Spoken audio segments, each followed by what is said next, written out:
Dharmesh sir here. આપણી YouTube ચેનલમાં બધાનું સ્વાગત છે.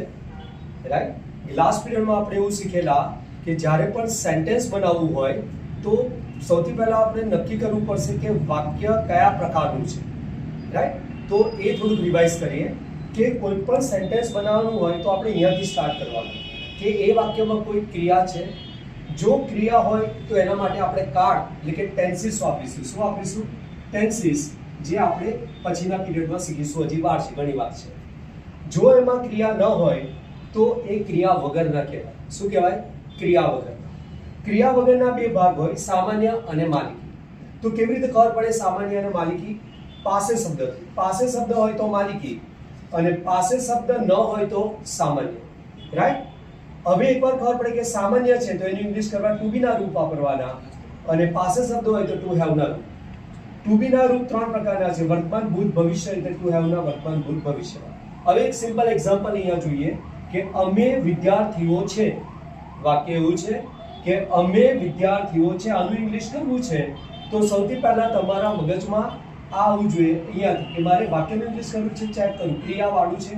અમે વિદ્યાર્થીઓ છે, એમાં અમે કોઈ ક્રિયા કરીએ છીએ? ના. અહીંયા એવું નથી આપ્યું કે હું લખું છું કે વાંચું છું કે ભણું છું, કંઈ નહીં. ધેટ મીન્સ આ વાક્ય થઈ ગયું ક્રિયાવાળું નથી, એટલે આ ભાગ કેન્સલ. પછી એ ક્રિયા વગરનું થઈ ગયું. આ વાક્ય કેવું થઈ ગયું? ક્રિયા વગરનું. ક્રિયા વગરનું. આ બાજુ આવી ગયા. ક્રિયા વગરનું એટલે સામાન્ય હોઈ શકે અને માલિકી હોઈ શકે. હવે આ સામાન્ય છે કે માલિકી? તો એમાં ખાલી આ શબ્દ ચેક કરવાનો, પાસે. અમે વિદ્યાર્થીઓ છે, એમાં પાસે શબ્દ આવે છે? નથી આવતો, એટલે માલિકી નીકળી ગયું. એટલે આ કેવું થઈ ગયું? સામાન્ય પ્રકારનું. કેવું થઈ ગયું? સામાન્ય. તો ક્રિયા વગરનું છે અને કેવું છે? સામાન્ય છે. હવે ક્રિયા વગરનું અને સામાન્ય હોય તો એનું ઇંગ્લિશ કરવા શું કરવાનું? તો એનું ઇંગ્લિશ કરવા આપણે ટુ બી ના રૂપ આવડવા જોઈએ. કયા રૂપ આવડવા જોઈએ? ટુ બી ના રૂપ, જે આજે આપણે શીખવાના છે. તો ટુ બી ના રૂપ આવડવા જોઈએ. પણ ટુ બી ના રૂપ તો ત્રણ પ્રકારના છે: વર્તમાન, ભૂત અને ભવિષ્ય. તો મને ટુ બી નું રૂપ કયું આવડવું જોઈએ? તો અમે વિદ્યાર્થીઓ છે, ધેટ મીન્સ વર્તમાનના સમયમાં છે એવું કીધું છે. હતા કે હોય છે એવું નથી. તો છે એ સામાન્ય, એટલે મને ટુ બી નું રૂપ આવડવું જોઈએ. અને ટુ બી નું કેવું રૂપ આવડવું જોઈએ? વર્તમાન. ટુ બી નું વર્તમાનનું રૂપ આવડે આપણાને તો મને આનું ઇંગ્લિશ આવડે. તો ટુ બી ના વર્તમાનના રૂપ આજે આપણે શીખી રહ્યા છે. ટુ બી ના વર્તમાનના રૂપ કોણ? Is, am, are. કે એને એવું પણ કહે છે એમ, ઇઝ, આર, જે રીતે તમે બોલતા હો. ઇઝ, એમ, આર અને આ ત્રણનું ગુજરાતી થાય છે, છું, છીએ, છો. તમે વાક્ય મુજબ એ સિલેક્ટ કરી શકો. એવું નથી કે ઇઝનું ગુજરાતી છે, એમનું, છું, એવું નહીં. તો તમે આમાંથી ગમે તે લઈ શકો. હવે મેં અહીંયા કરતા લખ્યા છે એક વચન, બહુવચન. આઈ એટલે હું, વી એટલે અમે. આઈ એટલે હું, એનું બહુવચન શું થાય? વી એટલે અમે. યુ એટલે તું અને યુ એટલે તમે. હી એ પુરુષ માટે વપરાય, તે. સી સ્ત્રી માટે વપરાય, તેણી. અને ઈટ એ નિર્જીવ વસ્તુને પ્રાણી માટે વપરાય, તે. પક્ષી માટે વપરાય. પણ એક હોય ત્યાર, આ બધા એક વચન માટે. પણ એકથી વધારે પુરુષ હોય તો ધે, એકથી વધારે સ્ત્રી હોય તો ધે, અને એકથી વધારે પ્રાણી હોય તો ધે. ધે એટલે તેઓ. રાઈટ. હવે હું આ ઇઝ, એમ, આર આમની સાથે ગોઠવું છું. તો આઈ સાથે હંમેશા એમ આવે. આઈ સાથે શું આવે? એમ. હી, સી, ઈટ આ ત્રણ સાથે ઇઝ આવે. આ ત્રણ સાથે શું આવે? ઇઝ આવે. આ ત્રણ સાથે ઇઝ વપરાય. Right. He, is, she, is, it, is. I સાથે એમ. બાકીના બધા સાથે આર વપરાય.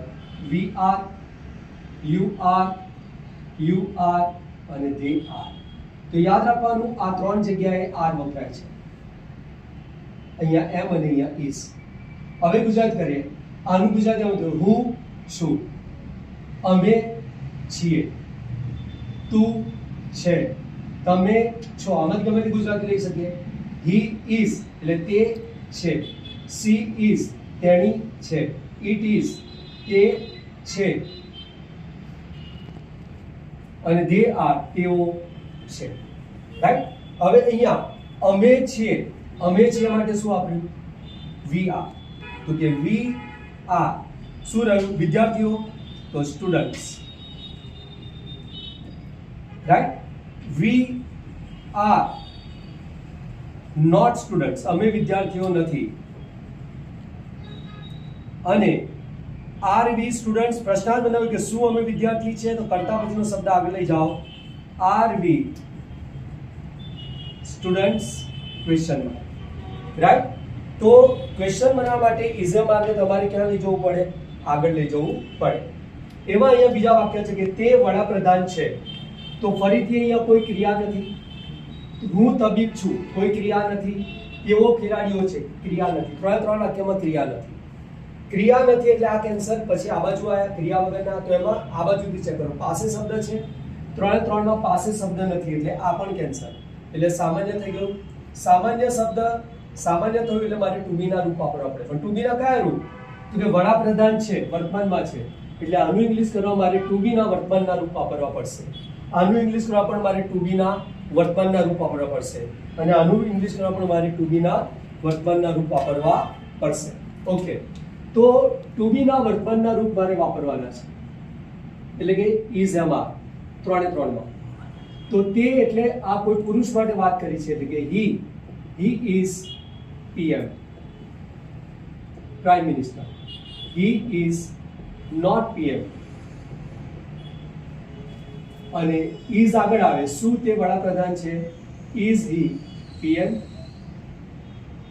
હું તબીબ છું, તો હું છું, I am a doctor.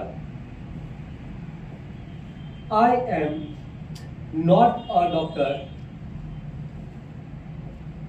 Am આગળ, am I a doctor? તેઓ ખેલાડીઓ છે, તેઓ છે એટલે કે